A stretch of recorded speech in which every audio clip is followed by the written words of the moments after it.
প্রিয়ন, কেমন আছেন সবাই? আশা করি সবাই অনেক ভালো আছেন। বিদেশি ছেলে অথবা মেয়ে মানেই তার হাতে একটা আইফোন। বিদেশে যাওয়ার পরেই দেখা যায় 2-1 মাসের মধ্যেই তারা ধুমধাম করে আইফোন কিনে ফেলে। তাহলে কি বিদেশে আইফোনের দাম খুবই কম, একদমই সস্তা? আজকের ভিডিওতে সেটা সম্পর্কেই ধারণা দিব। বিদেশের মার্কেটে মানে ইউরোপে আইফোনের দাম কত।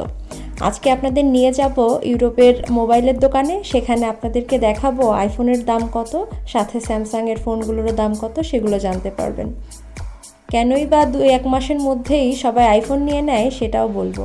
চলুন তাহলে দেখে আসি আর ঘুরে আসি মোবাইলের দোকানগুলোতে।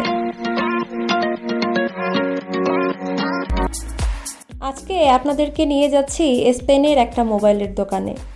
আমি স্পেনে কিছুদিনের জন্য ঘুরতে এসেছি। ঘুরতে এসে আজকে আসলাম একটা মোবাইলের দোকানে, সেখানে আইফোনের দাম দর কেমন দেখতে পারবো। আর এই দোকানটা কিন্তু খুবই বড়, আপনারা দেখতে পাচ্ছেন এটা পুরোটাই কিন্তু মোবাইলের দোকান। বিভিন্ন ব্র্যান্ডেড মোবাইল কিন্তু এখানে আছে। এটা হচ্ছে স্যামসাংয়ের ইয়ারবাড, যেটার দাম 99 ইউরো। এটা মেয়েদের ঘড়ি, এই ঘড়িগুলো দেখতে পাচ্ছেন, এগুলো বেশ সুন্দর এবং দামগুলো 150 ইউরো এরকমই। প্রত্যেকটা ঘড়ির নিচেই দাম দেওয়া আছে, আপনারা সবাই দেখতেই পাচ্ছেন। আর ঘড়িগুলা বেশ সুন্দর, ক্যামেরায় আসলে ওইভাবে বোঝানো যাচ্ছে না, আর আমিও ভিডিওটা ঠিক মতো করতে পারিনি, এজন্যই আর কি রিয়েল যে সৌন্দর্যটা ওইটা ফোটাতে পারিনি।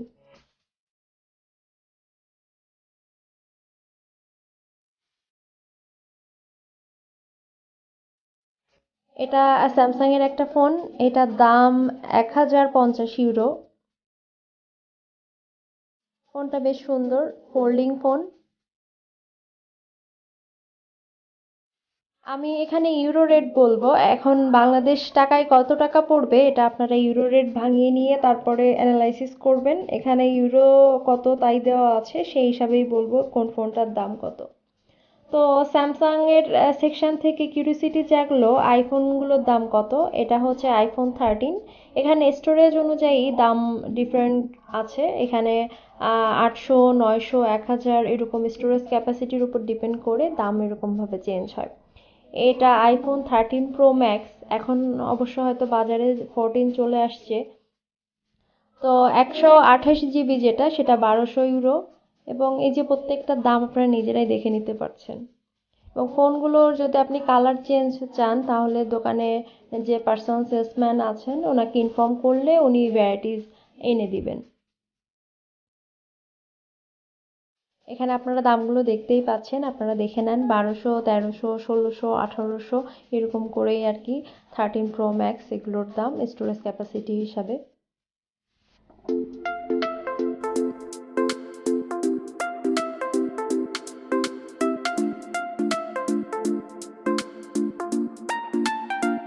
এগুলো হচ্ছে মিনি ভার্সন, এগুলো প্রত্যেকটারই মিনি আছে, যেমন 12, 13 প্রো এগুলোর প্রত্যেকটাই মিনি ভার্সন। মিনি ভার্সনগুলোর দাম কিছুটা কম, আর আমার কাছে কিন্তু মিনি ভার্সনগুলোই ভালো লাগে। এগুলো দেখতে যেমন ছোট, একটা কিউটনেস কাজ করে। এই ফোনটার কালারটা আমার বেশ ভালো লেগেছে, এই যে আপনাদেরও দেখিয়ে দিচ্ছি। এবং দামও দেখতে পাচ্ছেন, এগুলো 700, 800 এরকম করে হচ্ছে দাম। আপনি যদি হচ্ছে 128 জিবি নেন তাহলে 700, 750 ইউরো নিবে। যদি 256 জিবি নেন তাহলে হচ্ছে 800, 850 ইউরো এরকম নেবে। এই যে ওয়াচটা অ্যাপেল ওয়াচ, এটা 499 ইউরো। এই যে দেখতে পাচ্ছেন, এটাও 499 ইউরো।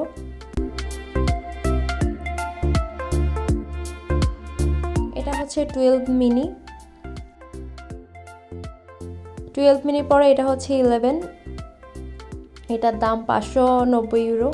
তো আইফোনগুলোর দাম আপনারা কিন্তু দেখতেই পাচ্ছেন কীরকম রেঞ্জের মধ্যে। তো 1000 ইউরোর মধ্যে আপনি ভালো একটা আইফোন কিনতে পারবেন। এখন আপনাদের কাছে মনে হতে পারে 1000 ইউরো মানে তো অনেক। এখানে স্টুডেন্ট অবস্থায় এসে স্টুডেন্টরা যে পার্ট টাইম জব করে তাতে প্রত্যেক মাসে খরচ দিয়ে হলেও 500 ইউরোর মতো সেভ করা পসিবল পার্ট টাইম জব করে। তাতে দেখা যাচ্ছে যে 2 মাসের যদি পার্ট টাইম জব করে কিছু টাকা সেভ করতে পারে, তাই দিয়েই কিন্তু একটা আইফোন কিনে নিতে পারে। তো এই জন্যই আর কি দেখা যাচ্ছে যে 1 মাসের মধ্যে বা 2 মাসের মধ্যে একটা স্টুডেন্ট যেই আইফোন কিনে নেয়। এগুলো হচ্ছে স্যামসাংয়ের ফোনগুলো, স্যামসাং S22। এগুলোর দাম স্যামসাং S22 দেখলাম 800 ইউরোর মতো। তো আপনি একটা পার্ট টাইম জব করেই কিন্তু একটা ফোনের কস্টটা দিতে পারেন। এই জন্যই আর কি দেখা যাচ্ছে যে একটা স্টুডেন্ট যদি স্টুডেন্ট ভিসায় আসে অথবা ওয়ার্ক পারমিট নিয়ে যদি নর্মাল কাজ করতেও আসে, অনায়াসে 1 মাসের টাকা বা 2 মাসের টাকা সেভ করে একটা ফোন কিনে নিতে পারে। সেই জন্যই আর কি দেখা যাচ্ছে যে বিদেশি ছেলে অথবা মেয়ে যেই হোক না কেন তার হাতে একটা আইফোন দেখা যায়।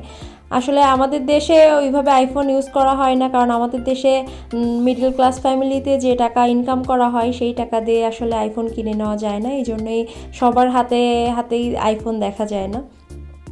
তো আইফোনের দোকান থেকে আমি চলে এসেছি একটা ল্যাপটপের দোকানে। এখানে বিভিন্ন কোম্পানির ল্যাপটপ আছে। এইগুলো হচ্ছে ম্যাকবুক এয়ারের।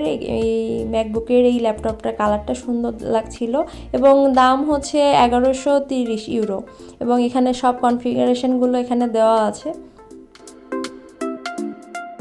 তো যারা হচ্ছে ম্যাকবুক কিনতে চাচ্ছেন বা ইউরোপে দাম কত বা কোনো ফ্রেন্ডদের কাছে কিনতে চাচ্ছেন বা ফ্যামিলি মেম্বারদের কারো কাছে বলবেন, তো আপনারা এখান থেকে দাম সম্পর্কে ধারণা নিয়ে নিতে পারেন। তো পাশে একটা দেখতে পাচ্ছি 24 ইঞ্চির একটা মনিটর, এটাও হচ্ছে ম্যাকবুকের। এটার দাম কত এই যে দেখতেই পাচ্ছেন, এটা 1450 ইউরো। এরকম কনফিগারেশন অনুযায়ী এটার দাম একটু কম বেশি, 100 ইউরো কম বেশি হচ্ছে। তো আজকের ভিডিওতে আমি চেষ্টা করেছি আইফোনের দাম দর সম্পর্কে ডিটেলসে ধারণা দেওয়ার। আশা করি আপনারা সবাই ধারণা পেয়ে গেছেন যে ইউরোপে আইফোনের দাম কত। তো এই ছিল আজকের ভিডিও। আশা করি ভিডিওটা আপনাদের ভালো লেগেছে। অন্যদিন অন্য কোনো নতুন টপিকস নিয়ে আপনাদের সামনে চলে আসব। তো সেই পর্যন্ত সবাই ভালো থাকবেন। আর যারা আমার চ্যানেলটা এখনও সাবস্ক্রাইব করেননি, প্লিজ সাবস্ক্রাইব করে পাশে থাকার অনুরোধ রইল। ভালো থাকবেন। ধন্যবাদ সবাইকে।